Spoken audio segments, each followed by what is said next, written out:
udah saat ini udah banyak kejadian batu empedu itu usianya di bawah 40 tahun.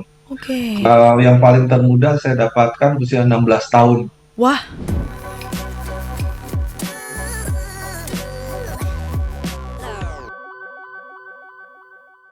Dokter Syaiful, Ya, rata-rata yang konsultasi yang datang untuk minta diperiksakan ini range usianya usia berapa? Apakah ada range usia tertentu untuk penyakit nyeri perut yang bisa sampai berakibat ke batu empedu ini, Dok? iya, terima kasih.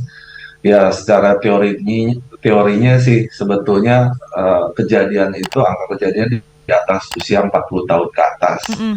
Tapi saya udah saat ini udah banyak kejadian batu empedu itu usianya di bawah 40 tahun. Oke. Yang paling termuda saya dapatkan usia 16 tahun. Wah, mudah Gitu, sekali, 16 Dok. tahun. Ya, ternyata emang nanti karena faktor-faktor gaya hidup, pola makan ya Mm-mm. yang sebetulnya jadi yang utama ya, yang faktor penyebabnya gitu. Mhm.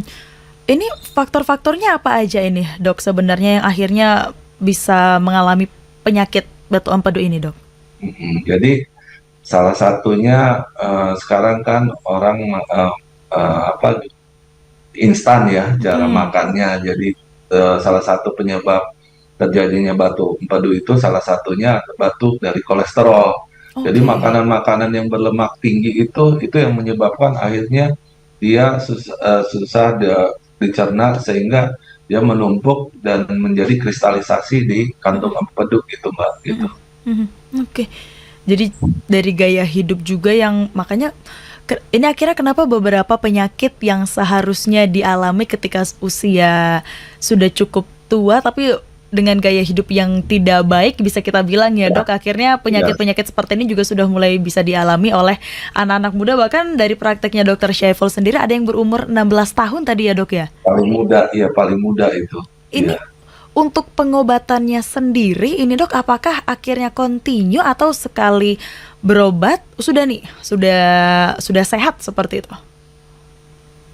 Jadi gini, tadi kan kadang-kadang yang lebih banyak pasien itu yang tidak bergejala, Mbak, Mhm, gitu. mhm. Cuman kadang-kadang pasien-pasien yang datang ke kita itu pas kebenaran dia dengan general check up, dia tidak ada keluhan, ditemukan ada batu empedu gitu. Oke.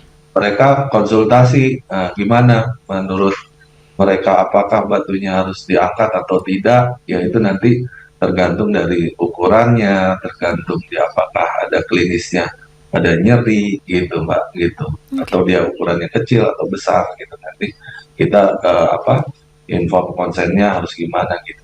Mhm. Dokter Syaiful, satu pertanyaan terakhir sebelum Ya, kita break ya setelah ya, segmen ini. Apakah penyakit ini bisa mengalami komplikasi? tentunya bisa Mbak. Jadi karena batu itu dianggap benda asing di dalam tubuh kita, Mhm, otomatis dia akan mengiritasi lambat laun ke dinding atau mukosa dari kantong empedu sendiri. mhm. Lama-lama dia akan merangsang iritasi itu menyebabkan infeksi atau batu itu dia menyebar di saluran kantung empedunya sendiri sehingga cairan empedu itu tidak bisa keluar. Nah, Oke. bahayanya lama-lama dia akan meradang, nyeri, akhirnya seperti usus buntu, Mbak, bisa terjadi pecah Pecah ya? gitu. Heeh, heeh.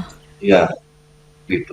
Oke, berarti bisa mengalami komplikasi ya. Ini untuk Anda sahabat Sonora juga mungkin dengan adanya perbincangan di sore hari ini, gaya hidup sehat ini menjadi sangat penting untuk dilakukan bahkan sedari dini. Ini juga menjadi sedikit reminder untuk saya yang masih muda-muda juga, untuk sahabat Sonora Ya. yang masih muda-muda juga untuk selalu menjaga kesehatan ya.